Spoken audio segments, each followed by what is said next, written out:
प्यारी साध संगत जी, राधा स्वामी जी।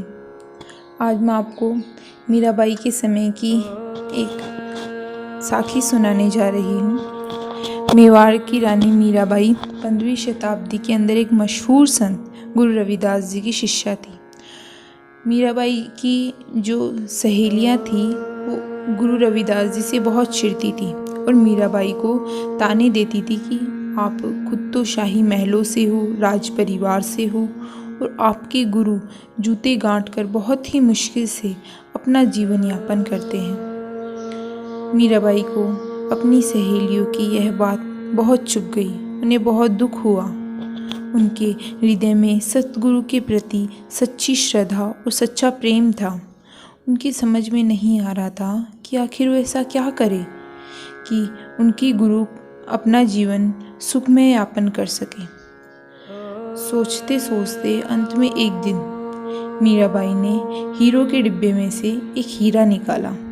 वो हीरा बहुत ही कीमती था।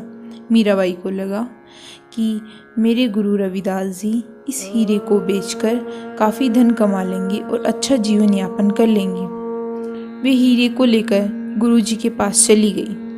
उन्होंने माथा टेककर और हाथ जोड़कर अर्ज़ किया, हे गुरुजी, मुझसे आपकी यह गरीबी देखी नहीं जाती। आपकी गरीबी देखकर मुझे बहुत दुख होता है और लोग मुझे ताने देते हैं कि तेरा गुरु इतना गरीब है। कृपया आप यह हीरा स्वीकार कर लीजिए और इसको बेचकर एक सुंदर सा घर बना लीजिए ताकि आप अच्छा जीवन यापन कर सकें। गुरु रविदास जी उसी तरह जूते गांठते हुए बोले, बेटी, मुझे जो कुछ मिला है इस कुंड के पानी से और यह जूते गांठ कर ही मिला है। अगर तुझे लोगों के ताने से या लोक लज्जा का डर है तो तू अपने घर में ही बैठकर भजन सिमरन कर लिया कर। मेरे पास आने की तुझे कोई ज़रूरत नहीं है। यह हीरा मेरे किसी काम का नहीं है। चाहे लोग मुझे गरीब समझे, पर मुझे यह गरीबी ही पसंद है।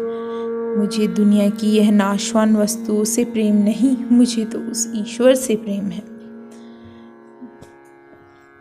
मीराबाई हर हालत में अपने गुरु रविदास जी को वह हीरा देना चाहती थी।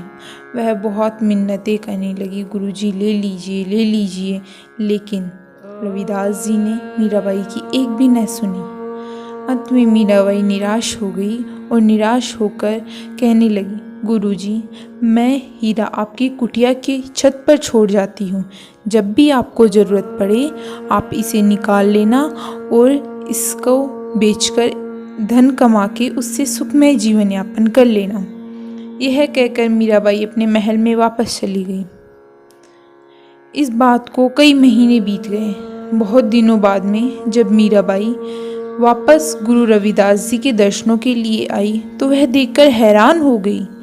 उन्होंने देखा कि गुरु रविदास जी अभी भी उस गरीबी हालत में ही जूते गांठ रहे थे। मीराबाई ने बहुत ही सम्मान और आदर के साथ माथा टेककर कहा, गुरुजी, मैं बड़े ही प्यार से और आदर से आपके लिए यह हीरा लेकर आई थी और छोड़ गई थी ताकि आप इसका फ़ायदा उठा सकें, लेकिन आखिर क्यों आपने मेरे इस दिए हुए हीरे का फ़ायदा नहीं उठाया? गुरुजी बोले, बेटी, मुझे हीरे का क्या करना है? मुझे तो उस परमात्मा ने अथाह धन बख्श दिया है। वह नाम रूपी धन मुझे दे दिया है जिसका कोई हिसाब भी नहीं लगा सकता, जिसकी कोई कीमत भी नहीं बोल सकता। तुम वापस जाओ तो अपना यह हीरा अपने साथ लेती जाना। मीराबाई ने छत टटोल कर देखा तो वह हीरा वहीं पड़ा हुआ था।